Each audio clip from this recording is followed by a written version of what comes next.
Salam sejahtera dalam kasih setia Tuhan. Haleluya. Kita mensyukuri anugerah Tuhan yang memberikan kita kesempatan untuk belajar firman Tuhan. Pada kesempatan ini saya akan menyampaikan pendalaman Alkitab dari satu ayat yang sangat terkenal dalam Roma pasal 8 ayat 37.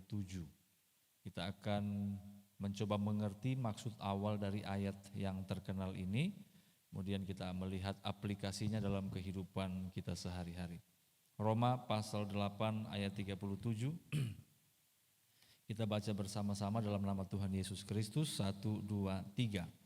Tetapi dalam semuanya itu kita lebih daripada orang-orang yang menang oleh Dia yang telah mengasihi kita. Kita menemukan di sini satu istilah yang sangat spesifik, yaitu dalam bahasa asli ditulis hupernikao. Hupernikao. Orang-orang yang menang, tapi kita lebih daripada orang-orang yang menang. Satu kata hupernikao. Nikao sendiri mewakili orang-orang yang biasanya pulang dari pertempuran. Bangsa Romawi pada kala itu, Kekaisaran Roma adalah kekaisaran yang aktif melakukan ekspedisi perluasan wilayah. Jadi mereka akan mengutus pasukan-pasukan terbaik lalu merampasi wilayah-wilayah yang dapat mereka jangkau. Kemudian para prajurit, para jenderal, para pasukan yang sukses menjadi penakluk akan pulang di Roma. Di Roma mereka akan disambut oleh upacara yang sangat meriah, pesta yang sangat besar, dan mereka akan masuk kota melalui pintu gerbang yang paling utama. Mereka akan berbaris lalu disambut sebagai conquerors atau para penakluk. Dan kebudayaan Roma kuno itu sangat menghargai para pemenang ini, para penakluk ini. Bahkan kita pada hari-hari ini kalau ada juara-juara di lomba-lomba, kita lihat di situ ada piala, ada pengalungan medali, itu berakar dari kebudayaan Greco-Roma. Mereka yang menang dihargai sedemikian rupa, diberikan mahkota, diberikan medali dan seterusnya. Nah, lalu bagaimana dengan pengambilan istilah oleh Rasul Paulus? Paulus tahu ada cara pandang tentang nikao di kalangan jemaat Roma, bahwa orang Roma sangat menghargai pemenang. Ternyata Paulus mengambil istilah pemenang ini, penakluk yang sudah saya cerita tadi, entah dia juara di olahraga, juara di berbagai macam pertandingan, terlebih khusus berperang dan menang. Nikao itu. Tapi Paulus mengambil kata ini dengan sadar, lalu menambahkan satu kata, huper, lebih. Dan ini disematkan kepada orang-orang Kristen. Jadi yang tadi kemuliaan yang masuk di pintu gerbang disambut dengan gegap gempita, disambut dengan pesta yang besar, menurut Paulus itu kalah hebat dengan orang-orang percaya. Orang percaya disebut hupernikao. Huper itu artinya melebihi, melampaui, posisinya lebih mulia, lebih hebat, lebih agung. Nah, itu. Sehingga orang-orang percaya harus menempatkan dirinya lebih dari para penakluk yang sangat dihargai oleh masyarakat Roma waktu itu. Nah, lalu kita jadi bertanya-tanya, kenapa sampai Paulus berani menggunakan istilah hupernikao? Ada hebat apa orang Kristen pada masa itu? Nah, saya cerita. Orang Kristen pada masa itu di Roma khususnya dari latar belakang orang-orang biasa. Para petani, peternak, pedagang-pedagang kecil. Berawal dari komunitas orang-orang Yahudi, orang-orang yang termarginalkan. Orang-orang yang di dalam masyarakat tidak punya tempat terhormat. Orang biasa, buruh, tukang jualan, toko-toko kecil di pasar. Lah terus di mana spesialnya? Sementara perbandingannya nikao itu, conquerors itu, para penakluk itu punya kasta sosial yang tinggi, dari keturunan bangsawan, prajurit, para kesatria-kesatria. Terus kenapa sampai Paulus menggunakan bahwa orang Kristen yang sebenarnya secara keseharian adalah orang-orang biasa, orang-orang kecil, lalu melebihi mereka. Nah, Paulus menggunakan satu logika ini Bapak Ibu Saudara. Kalau kita kembali ke belakang, Roma pasal 6, 7 dan seterusnya, dan bahkan sampai 8, sebenarnya sudah dimulai di pasal 1, 2, 3, 4. Begini, ini yang digunakan, logika ini yang digunakan oleh Paulus sampai orang percaya disebut Hupernikao, yaitu kehidupan sebelum mengenal Kristus. Kehidupan sebelum mengenal Kristus adalah kehidupan yang sangat hina. Nah, ini dia yang dipakai, logika yang dipakai oleh Paulus. Kehidupan sebelum bertobat menerima Tuhan Yesus sebagai Tuhan dan Juru Selamat adalah kehidupan yang sangat hina dan kalah. Lalu kehidupan setelah mengenal Tuhan adalah kehidupan yang berkemenangan. Kehinaan kehidupan sebelum mengenal Tuhan diwakili dengan istilah budak dosa, hamba dosa. Kita lihat di Roma pasal berapa ya? Pasal 6. Roma pasal 6 misalnya mulai dari ayat 15, ayat 17. Nah, saya baca ayat 17 ya. Tetapi syukurlah kepada Allah, dahulu memang kamu hamba dosa. Jadi Paulus memberikan satu kontras yang sangat jelas. Kehidupan sebelum mengenal Tuhan adalah kehidupan yang sangat hina. Jangankan menang, orang budak kok. Budak apa? Budak dosa. Budak artinya dia tidak punya kemampuan untuk memutuskan apa-apa. Budak artinya orang yang bergantung kepada keputusan tuannya. Kalau dia budak dosa, maka dosalah yang menggiring dirinya. Kemana dosa membawa dia ke situ. Apa yang dosa inginkan dia lakukan, itu yang dia lakukan. Dan menurut Paulus itulah kehidupan yang paling kalah. Kita lihat ayat 23 dari Roma pasal 6, ayat yang sangat terkenal. Kalimat pertamanya saja. Sebab upah dosa ialah maut, mati. Apa yang lebih hina dari kematian? Ini sudah paling hina. Nah, satu lagi. Kalau kita lihat di Roma pasal 7 ayat 21, 22, 23, saya baca, saya pilih-pilih saja. Ayat 21 bilang begini, demikianlah aku dapati hukum ini. Hukum itu artinya logika yang tidak bisa dibantah, tidak bisa dibalik. Kayak hukum fisika, hukum kimia, hukum ekonomi. Ini ada hukum dosa. Lihat ya, ayat 21. Aku dapati hukum ini, jika aku menghendaki berbuat apa yang baik, jadi menghendaki di dalam hati itu mau berbuat yang baik. Yang jahat itu ada padaku. Nah, ini orang dalam dosa ini begini, belum kenal Tuhan begitu. Sebenarnya mau berbuat yang baik, tapi yang jahat yang jadi. Hina sekali kan, kalah sekali. Ayat 22, sebab di dalam batinku, dalam roh, aku suka akan hukum Allah. Ayat 23, tetapi di dalam anggota-anggota tubuhku, aku melihat hukum lain yang berjuang melawan hukum akal budiku dan membuat aku menjadi tawanan hukum dosa yang ada di dalam anggota-anggota tubuhku. Ayat 24, sebuah seruan yang miris sekali.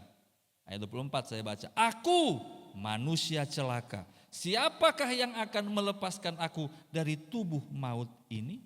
Manusia celaka. Paulus berteriak seperti itu, mewakili juga kehidupan jemaat. Jadi saya ulang, sebelum kasih karunia Kristus, sebelum iman kepada Kristus, manusia adalah budak dosa, berada di titik yang paling bawah, paling hina, paling kalah. Sampai sini. Tetapi ketika Kristus menjangkau, ketika Kristus dengan kasih karunia-Nya yang tidak dapat dibalas itu menarik kehidupan kita, memuliakan kita.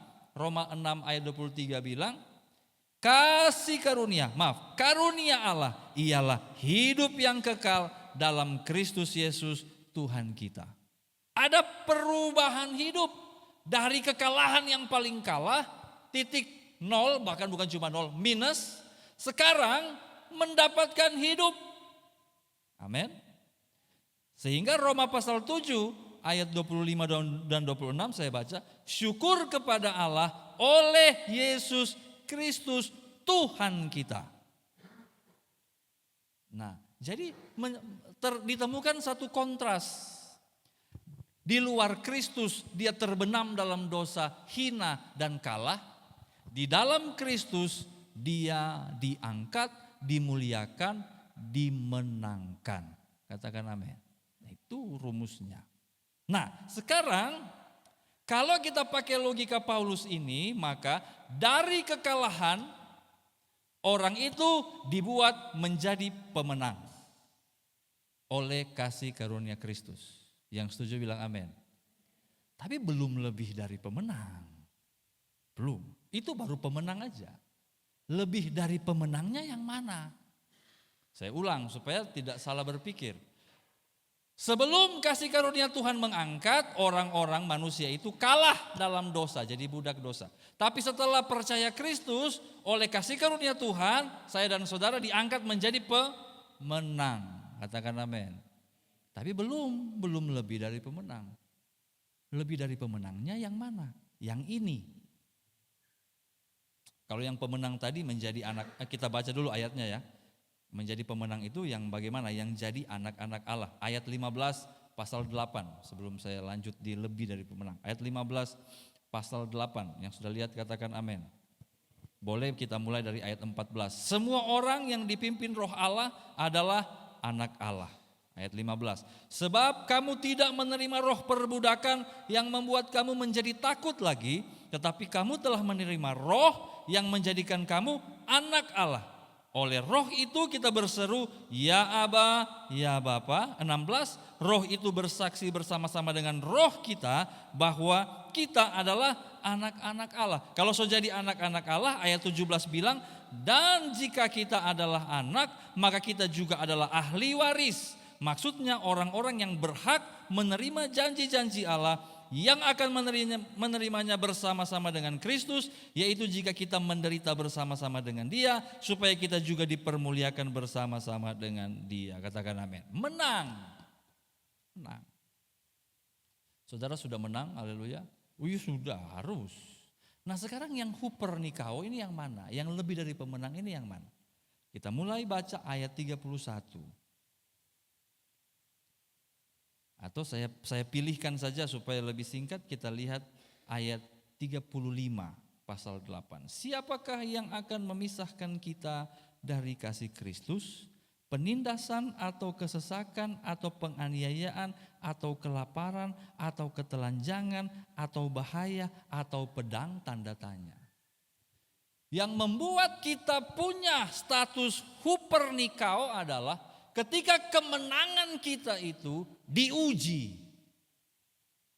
Nah, diuji. Oleh apa? Pada masa ini menjadi Kristen sangat berat. Kita akan menghadapi penindasan, kesesakan.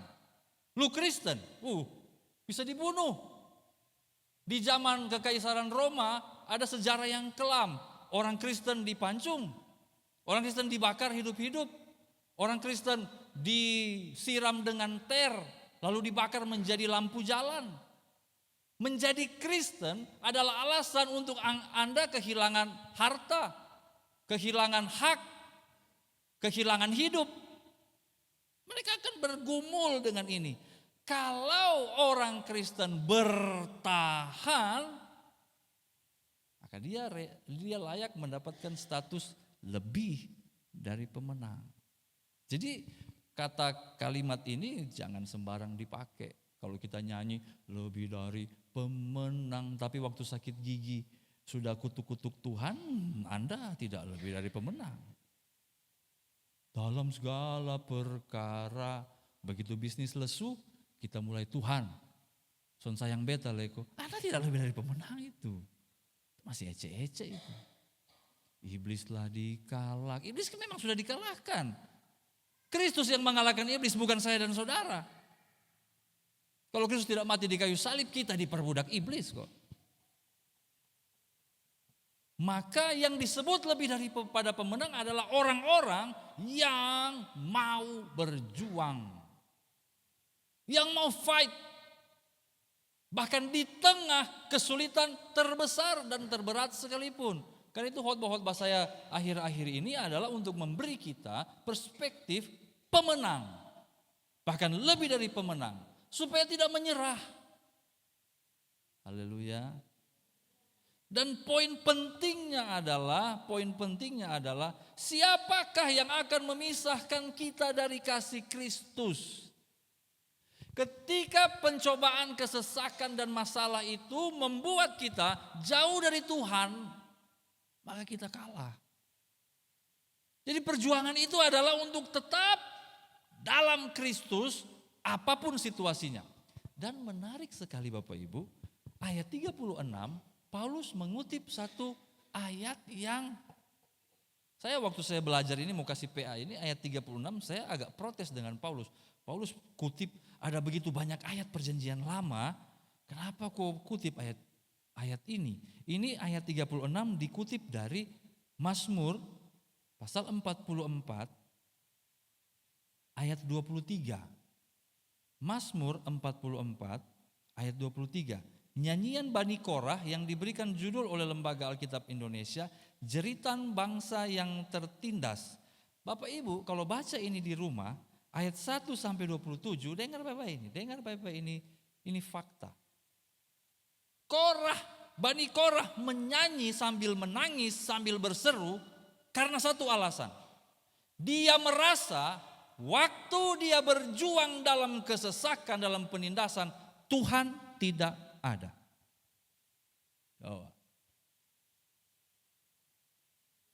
Ketong ini kalau misalnya ada masalah, tapi selama ketong berdoa ada hadirat Tuhan, ada firman yang menguatkan, kita akan merasa Tuhan lagi beserta. Tapi coba baca Mazmur 44, seperti Tuhan tidak ada, bahkan seperti Tuhan membiarkan, atau ada ayat-ayat tertentu, bahkan seperti Tuhan melupakan. Makanya ayat 24, kita baca ayat 23 dulu ya. Kalau baca ayat 10 lebih sadis. Engkau telah membuang kami, membiarkan kami kena umpat, membiarkan kami kena krisis. Hari-hari ini banyak krisis. Engkau membuat kami mundur daripada lawan kami. Astaga. Ayat 13 tuh ngeri. Engkau menjual umatmu dengan cuma-cuma. Jadi seperti keadaan di mana Tuhan sudah membiarkan umatnya. Makanya ayat 23, oleh karena engkau kami ada dalam bahaya maut sepanjang hari, kami dianggap sebagai domba-domba sembelihan. Ayat 24, terjagalah, bangunlah Tuhan. Mengapa engkau tidur ya Tuhan? Bangunlah, jangan membuang kami terus-menerus. Nah, itu dikutip oleh Paulus. Artinya Paulus mempersiapkan jemaat di Roma untuk ada di titik yang paling sulit. Tapi kalau kita bisa bertahan di momen yang paling sulit dalam kehidupan kita, engkau lebih dari pemenang. Haleluya. Saya waktu baca agak jengkel, Paulus ini kutip ayat lain kek. Mazmur 44 yang hampir tidak pernah saya khotbahkan. Karena susah sekali bikin khotbah dari situ. Tapi di ayat 37 Paulus berusaha membangun kembali iman jemaat Roma. Bukan cuma jemaat Roma, saya dan saudara. Di tengah kesulitan dia bangun kembali. Ayo kita ini lebih daripada orang-orang yang menang. Lebih daripada penakluk-penakluk. Bukan karena kuat dan gagah kita, tetapi oleh Dia yang telah mengasihi kita. Katakan amin. Minimal ada tiga hal yang diperbaiki oleh Paulus di sini. Yang pertama, jati diri. Jati diri. Cara memandang diri. Karena seringkali di tengah kesulitan kita sampai lupa diri. Di tengah banyaknya tantangan, akhirnya kita lupa kita adalah anak-anak Allah. Susah begini kalau sonde curang mah beta makin tertindas oleh keadaan. Nah curang sedikit, itu namanya lupa diri. Paulus bilang jangan, kita ini lebih dari pemenang. Pulihkan kembali mentalitas untuk menghadapi tantangan sebagai orang-orang yang menang bahkan lebih dari pemenang. Amin. Terus berefleksinya begini, saya anak Allah, saya anak Tuhan, menghadapi tantangan ini bagusnya bagaimana? Harusnya seperti apa? Saudara, dekatlah dengan firman, bukan sekedar memuaskan telinga, hati dan pikiran, tapi menjadi acuan hidup. Makanya di Mazmur bilang, firman-Mu pelita bagi kakiku, terang bagi jalanku. Jangan jadikan firman Tuhan itu sebagai hiburan hari Minggu. Dengar khotbah lucu, dengar khotbah bikin sedih, bikin menangis. Lalu kita sudah merasa terhibur dan selesai. Jangan begitu. Jadikan itu acuan. Berulang kali ketika saya baca khotbah saya sendiri, pas ada istri saya di samping, saya bilang, saya kayaknya kena dengan khotbah sendiri. Itu berulang kali. Supaya dia menjadi acuan, beta ini siapa dan harus berbuat apa. Haleluya. Yang kedua, minimal 3 tadi ya, jati diri diperbaiki. Yang kedua, posisi atau status yang sekarang. Posisi kita sekarang, kondisi kita sekarang. Paulus bilang kita sudah menang. Berulang-ulang saya bilang jangan terpuruk, berdiri dan bangkit lagi. Kita ini posisinya sudah menang oleh kasih Kristus. Perasaan-perasaan kalah itu harusnya tidak boleh ada. Saudara, ada yang bertanya begini, apakah ini bisa diaplikasikan juga ke kehidupan ekonomi, ke kesehatan? Saya bilang iya. Oh, bukankah ini posisi iman? Berarti ini urusannya untuk urusan rohani saja? Tidak. Nah, urusan firman Allah itu selalu komprehensif, lengkap. Termasuk dengan urusan hatimu, uangmu, masa depanmu, cita-citamu masuk di situ. Tuhan tidak pernah membiarkan kita memecah kehidupan menjadi 2 yang sangat berbeda. Akhirnya ada orang yang sangat rohani tetapi duniawinya sangat tidak berdaya. Tidak begitu. Keliru itu. Jangan salah menggunakan ayat-ayat Alkitab. Ada orang bilang begini, coba lihat itu Yesus. Yesus itu kan miskin, makanya kita tidak apa-apa menderita. Buktinya mana Yesus miskin? Itu Yesus pernah bilang, serigala mempunyai liang, burung mempunyai sarang, anak manusia tidak punya tempat untuk meletakkan kepala.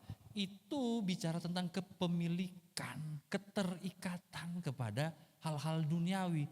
Yesus kaya raya, bayangkan. Tidak punya apa-apa, tapi bisa traktir makan 5.000 orang. Saudara gaji berapa juta 1 bulan, Sonde pernah traktir beta 1 kali juga. Bercanda ya. Dan tiba-tiba saya sudah mau dapat WA. Nah, ketong traktir saya makan bakso. Yesus kaya. Dia butuh apa? Di jalan di atas air. Come on, jangan salah paham. Posisi kita sekarang sudah menang dan ada dalam kondisi yang menang. Katakan amin. Yang ketiga, apa yang diperbaiki? Iman dan harapan untuk hari depan, saudara. Diperbaiki. Karena di tengah pencobaan, di tengah tantangan yang dialami oleh jemaat Roma, bisa saja ada ibu-ibu yang bilang, nah kalau ketong Kristen terus percaya Tuhan terus, karena mana bepu anak? Karena mana bepun cucu? Nah ini orang yang mau percaya Tuhan dipancung, dibunuh, nah karena mana beta ke depan, karena mana besok? Setiap lihat polisi lari. Bisa saja pengharapan sudah down. Tapi firman Tuhan melalui Paulus, dia perbaiki itu. Bahwa ke depan ada jaminan kemenangan. Katakan amin. Maka kita harus siap melangkah dengan pasti. Coba kita lihat ayat 38 dan 39 sebagai penutup. Ayat 38 bilang apa saudara? Kita baca sama-sama saja ya. 1, 2, 3. Sebab aku yakin, stop sampai sini. Kalau bilang yakin berarti dia bicara ke depan. Dia yakin, dia percaya, iman itu dipulihkan lagi. Bagaimana bunyinya? Aku yakin. Lanjut 2, 3. Bahwa baik maut maupun hidup, baik malaikat-malaikat maupun pemerintah-pemerintah, baik yang ada sekarang maupun yang akan datang. 39. Atau kuasa-kuasa, baik yang di atas maupun yang di bawah, atau sesuatu makhluk lain, tidak akan dapat memisahkan kita dari kasih Allah yang ada dalam Kristus Yesus Tuhan kita. Jaminan firman Tuhan untuk masa depanmu ada dan berjaya, diberkati oleh Tuhan. Tapi ingat, jadilah lebih dari pemenang. Caranya tabah dan setiawan menghadapi tantangan. Memang hari-hari ini mungkin kita diajak untuk bersabar, menanggung penderitaan, menanggung pergumulan. Capek kita hari-hari ini. Tapi yakinlah, tidak ada yang bisa memisahkan kita dari kasih Kristus. Amin. Terakhir, nanti kalau sudah diberkati, juga hati-hati. Itu juga bisa memisahkan kita dari kasih Kristus. Karena ayat 38 bilang, aku yakin bahwa baik maut itu membicarakan tentang kesulitan, kesusahan dan kematian, maupun hidup. Ada orang kan waktu susah cari Tuhan. Begitu Tuhan berkati, senang, sudah tidak ada pergumulan, dia lupa diri. Semoga cuma lupa diri, tapi ingat Tuhan. Awas, kalau lupa dua-dua, lupa Tuhan, lupa diri, habis sukatong. Tuhan Yesus memberkati kita, jadilah lebih dari pemenang. Amin.